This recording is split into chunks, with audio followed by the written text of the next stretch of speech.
Hi, this is Ken Archer with Upwave. I'm the SVP of product here, and thanks so much for taking 20 to 30 minutes to join us for our latest expert update, which is doubling as a product launch. We are introducing a exciting new metric that we have been working with our largest clients on for the last couple of years, and it's called customer forecast. It will enable you to quantify the number of customers acquired from brand campaigns. This is really, for many, the holy grail of measurement, the number one unsolved problem in marketing measurement. So we're really excited to demo this for you today and to really go into detail on how it works, how it's calculated, and how we're able to do this. But first, we've got a number of participants. This is our most well-attended expert update to date, just because of the topic. And so I want to take a brief opportunity just to give an overview of Upwave. Upwave measures brand media campaigns. We do brand media analytics. That is, we show the impact of your advertising on your brand. And we work with some of the largest brands, agencies, and media companies in the world to do this.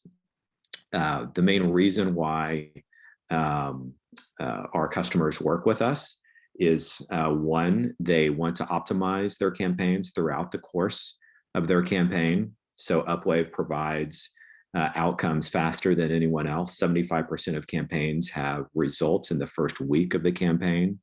Upwave provides optimization recommendations. It's the only platform that does this. And Upwave provides the largest, most census representative data set for powering all of this. Our brands, agencies, and media partners also work with Upwave because they are trying to become more lean in their measurement. They recognize the high costs of doing third-party measurement in the past. And so Upwave is one of a growing number of measurement companies that are really investing in software and automation and AI to simplify both the setup of measurement and the consumption of and acting on measurement results. So that's a brief overview of Upwave. In demoing customer forecast, you're going to see a brief demo of the Upwave platform. But let me now transition into diving into the main topic today, which is customer forecast. So what is the problem that customer forecast solves? So historically, marketers have struggled to answer the question, is my brand marketing driving sales growth? When we meet with CMOs and ask what their number one measurement challenge is, this is by far the number one answer, is they cannot measure the bottom of funnel impact of their brand investments. They know they need to invest in brand. They know they need to have a healthy mix of short-term direct response advertising and brand investments that really generates the demand that direct response activates. But they have a really tough time justifying those investments, particularly to their finance colleagues, to the CFO, because they can't put a dollar figure on it. And other measurement companies have looked at this and have said they don't know how to really fully value brand investments because the results are too far out in the future. Well, Upwave has figured this out, and that's what we're going to walk through today. So let's dive a little more into this problem. What have been the alternatives to date for solving this problem? Well, the first and most long-standing alternative has been top-down methodologies like media mix modeling. Media mix modeling is a time series methodology where you take monthly spend by channel, monthly sales, and you do regression to try to identify correlations over time. The issue with MMM is that it's well known by MMM advocates, experts. It's really not a secret to have a bias in favor of channels that drive short-term sales. And that's because of this longitudinal methodology I just described. It loses the signal after a couple months. And as a result, MMM tends to undervalue branding channels that drive long-term returns. Well, now more recently, obviously, in the last 10 to 12 years, we've had bottoms-up methodologies like MTA and sales lift, but MTA and sales lift are even more known to have a short-term bias. I mean, just the fact that when setting up MTA, you're asked, do you want to use a 15, 30, or 45-day look-back window really makes explicit the short-term bias of bottoms-up methodologies. Now, what these have in common is that they're backwards-looking methodologies. They inherently overvalue short-term results because they're looking backwards. And anything that overvalues short-term results is going to undervalue brand investments. So the question is, how do you measure the future impact of brand advertising? Measure it now. Well, that's why Upwave has designed the customer forecast. It's an industry-first metric that enables brand marketers to finally determine how many customers will be acquired as a result of a campaign over the long term, not the short term. And we're really excited for two things with this launch. First, we're excited for how our customers are going to use this to help CMOs demonstrate the full funnel value of brand investments to their CFO colleagues, how media execs are going to identify long-term efficiencies to complement the short-term efficiencies that they get from the more backwards-looking methodologies we just discussed. But second, we're really excited to see how the marketing research community builds on the research that we are making available with this. We have a white paper which makes available all of the research and modeling that went into the design of this customer forecast. So I'm going to briefly demo this customer forecast, and then we're going to get into how it works and where this number comes from. While I'm talking, if you have questions, feel free to enter them into the Q&A or the chat, and we're going to address questions at the end. All right, so this is the Upwave platform. In the Upwave platform, we provide optimization recommendations, and we provide analytics around lift and around targeting accuracy, where we show the composition of your reached audience and the number of people that you've reached overall in the different demographics. It's a brief overview of our platform. So in Lift, you select KPIs and cuts. So we're just going to be looking at the campaign as a whole. And as part of this new feature, we're also rolling out a number of people lifted. So you can now see the number of people lifted in terms of awareness. So in this campaign, 24,800 people that were not aware are now aware of this brand in this category. So now, in addition to the percentage lift, you have number of people lifted. But let's also look at the full funnel consideration, the number of people for whom this brand was not in their consideration set for their category, for this category, and now it is. Purchase intent. So you see that this campaign was more focused on mid-funnel than on upper funnel.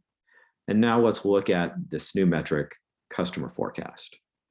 All right, so this is what's really groundbreaking, is that you can now see the number of customers acquired in the long term. This is a forecast of the number of customers acquired as a result of this campaign. So we have a little more information here. We provide information on the respondents, the number of people that we interviewed, and the exposed and the control, and information on the lift, some statistics around like p-value.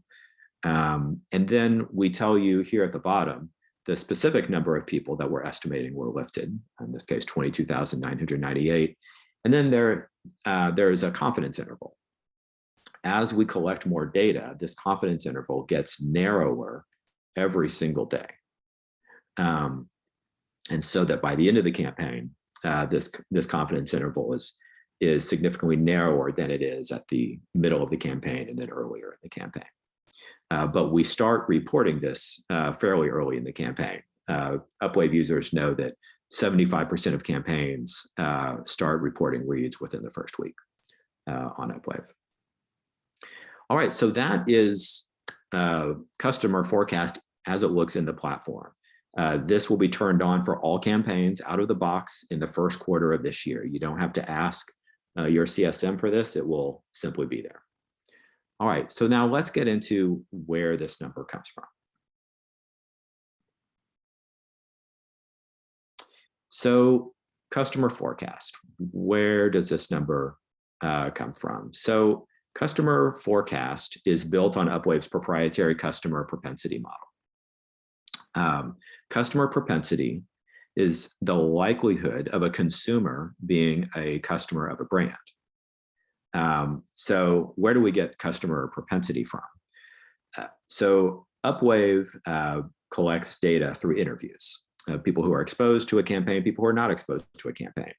One of the questions that we always ask in the interview is, are you a current customer user of this brand within this category? So we know, in addition to people's demographics, their behavioral traits, and their attitudes towards the brand, their awareness, consideration, purchase intent, we also know if they're an existing customer of the brand. And so with that, we can train a model. And we train a model using machine learning for every single brand in every category that we measure.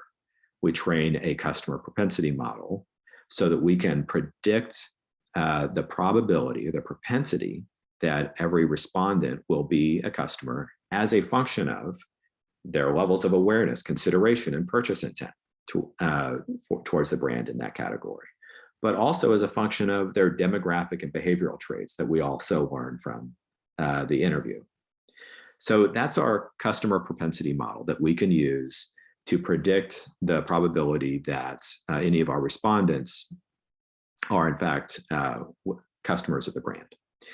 So one of the things that we measure and report is the lift in this customer propensity. The purpose of brand advertising, of course, is to move people down the purchase funnel, down from unaware to aware, consideration, purchase intent. Well, as you're doing that, you are increasing their propensity to be a customer of the brand within the category. So we actually report out that number as a percentage generally. So this campaign led to a 5% lift, a 10% lift in the propensity to be a customer for those exposed to the campaign. Now that's the lift in customer propensity is a percentage. Customer forecast, however, is a count of customers like we just saw. So the way we get customer forecast is we multiply the lift in customer propensity by the reach of the campaign. So you saw me mention earlier that Upwave doesn't just measure lift, we also measure reach and targeting accuracy. So because Upwave measures reach, we are able to combine these two things, which no other brand outcomes measurement company can do. We're the only brand outcomes measurement company that also measures reach, because reach and penetration are half of the equation to driving brand outcomes, and lift is the other half. So by multiplying the lift in customer propensity by the reach of a campaign, Upwave is able to calculate the customer forecast. All right, so let me talk about a validation study that we did that was really exciting, because a common question that we have gotten as we've been doing this research is, Upwave, we understand that this is a forecast, and so you can't use backward-looking sales data, but we do want this to be calibrated. and validated against actual sales data. And so as a result of that, we entered into a unique partnership with Ibotta. Ibotta is a sales panel data provider across multiple CPG categories to do exactly that. We validated the accuracy of our customer forecast model using historical sales data from Ibotta across multiple CPG categories. And our analysis showed that changes in the share of customer propensity in the past are a leading indicator of changes in share of sales today. I'm going to go into detail on this for one of those CPG categories. Again, all of the details on this are in the white paper that's going to be open sourced by Upwave for our customers and for the research community. So in one example, we determined the monthly average for share of customer propensity and share of sales across 4 beer brands over a 16-month period. So these are the 4 beer brands that we looked at. I'm going to talk about what these lines are in subsequent slides. But what we were correlating with these visualizations, what is the monthly average in share of customer propensity, which is right here, and the monthly average in share of sales for these beer brands in the beer category. So I'm going to explain this in more detail by looking at one of those brands. So here you see the share of customer propensity by month. So this is the right y-axis. So what is share of customer propensity? So if you remember, I talked about what customer propensity is. It's the probability that consumers will be our customers of this brand. And we measure this for every brand in every category. And what we do is we add them up across all the brands we measure in a category, and then we report the share. All right. So this is not just customer propensity, it's a share of customer propensity. And so you see how this went up and then down and then up again. All right. So now we're looking at share of sales per month. So this is the left y-axis. So here we're taking monthly sales for each of the beer brands we were measuring in this category and dividing them by the sum of across all of those beer brands. Now you can already see that there's a correlation here, but it's a correlation with a time lag. So when you shift this forward 5 months, you see that they correlate very closely. And in fact, that is what we found not only for this beer brand, but for all 4 beer brands and across CPG categories. We found that there is generally about a 5 to 6 month lag between the impact of brand advertising in driving up and lifting the exposed person's propensity to be customers, so moving them down the sales funnel, and the impact on market share. Now, our reason why we're looking at market share and not just sales is to control for exogenous factors like the economy, a pandemic, the weather, things like that. So that we're basically controlling for the size of the market and just looking at market share. So this lag of 5 to 6 months. So if you envision, here's where the peak of the impact of brand advertising happens. Now imagine the kind of headlights that MMM and MTA and SalesLift have. So, let's go out like 3 months. This is kind of as far ahead as they can see. And that's why, that's where the short-term bias comes from for these backwards looking methodologies, is they can't see this far out into the future. You have to have this type of forecast methodology like Upwave has designed to fully value and measure and account for and attribute sales to brand advertisements, brand investments that are intended to have an impact in this medium to long term. So here we're looking across all 4 of the beer brands. We're looking at every single monthly data point correlating share of customer propensity with a 5-month lag with share of sales. And you can see what a tight correlation that we found. So the conclusion that I'm going to leave you with here today is this study demonstrates that if your goal is to optimize share of sales in the future, then optimizing your brand campaigns to create the maximum impact on customer propensity today is the best way to achieve that goal. So we're really excited to get feedback from the marketing, measurement, and research community on our research. And we are also excited to see how our customers use customer forecast in their business. So with that, I'm going to take questions. But before I shift to any questions, I just want to say that all participants in today's Expert Update webinar will receive this recording and the white paper via email. So let's look at the first question. All right, so the first question is, how long does it take for these people to convert to customers? Great question. So this was one of the top questions that brands told us they would need answered in order to use a forecast, is they would need to know, when is this forecast going to materialize? And so the answer that we have found in multiple CPG categories is 5 to 6 months. But it is, if you look at these curves, it doesn't all happen at once. You know, it's a distribution. So sometimes the impact is sooner, sometimes the impact is later, but it is a curve that is about a 5 that peaks. The peak of the customer lift impact or sales impact is in 5 to 6 months. All right, the next question is, have you validated this outside of CPG? So that's a great question.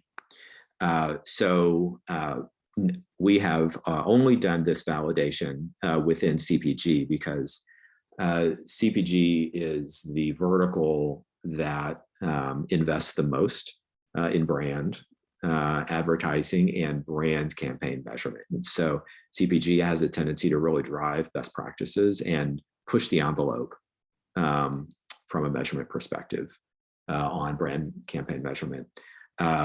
If you are in another vertical and you would like to do the same type of validation of this model, or validation of the lag time that we talked about, 5 to 6 months, we're happy to do that.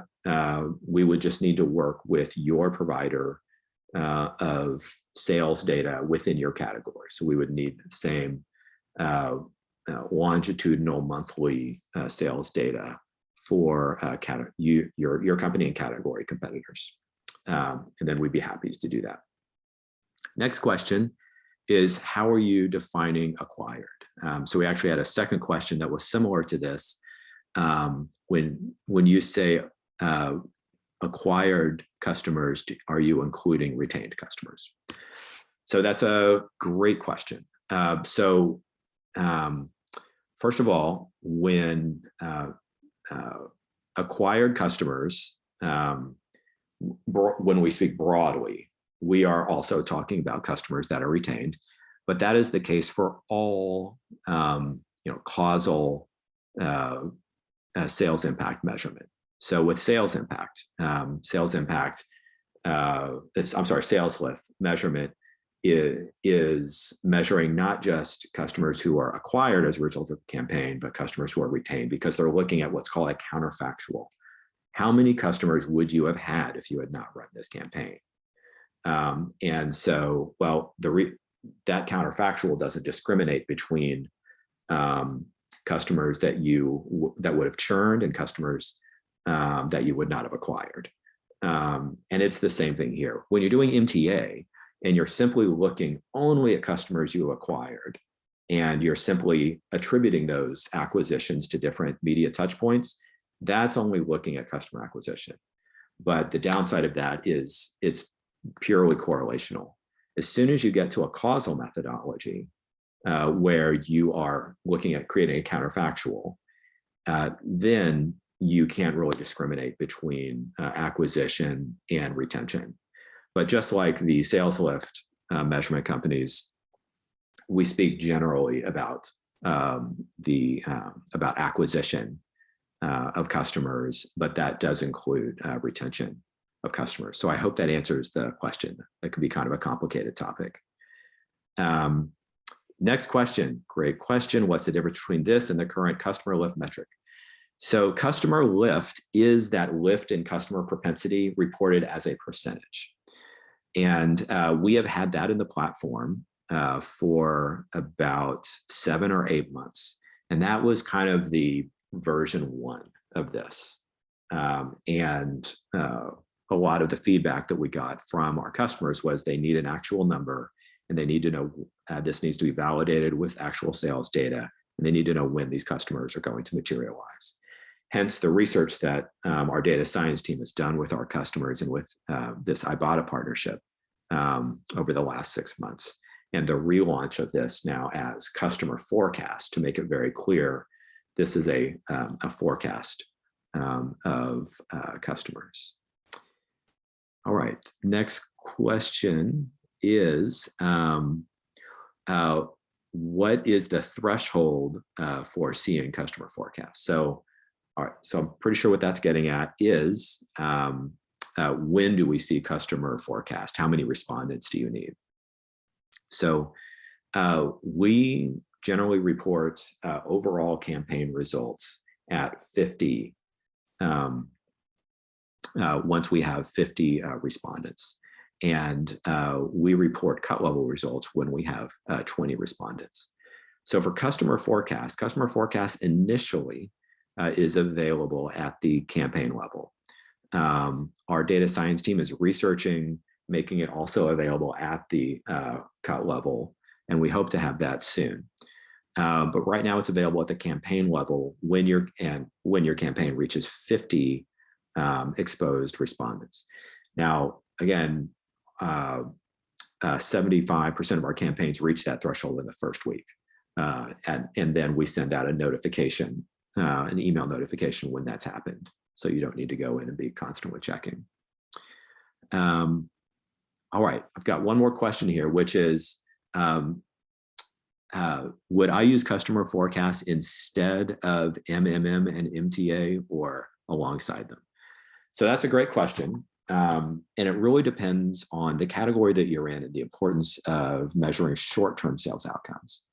So if short-term sales outcomes are important, then what we would recommend and what our customers are planning on doing is using both, using MTA, sales lift to look at short-term outcomes, and using customer forecast to look at long-term outcomes. If you're really just trying to measure to fully value like a TV campaign and discriminating between short-term and long-term outcomes is not important, well then, yes, we would recommend just using customer forecast because customer forecast is inclusive of the short-term results that you're going to get from MTA and sales lift.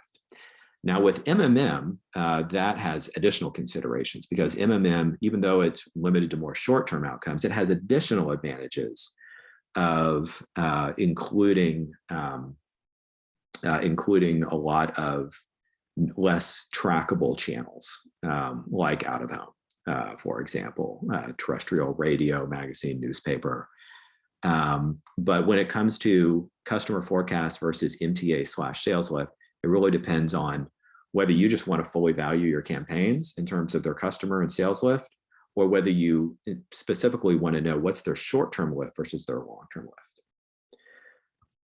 Let's see if we've got any other questions. No. So that's all the questions. Thanks so much for joining us today.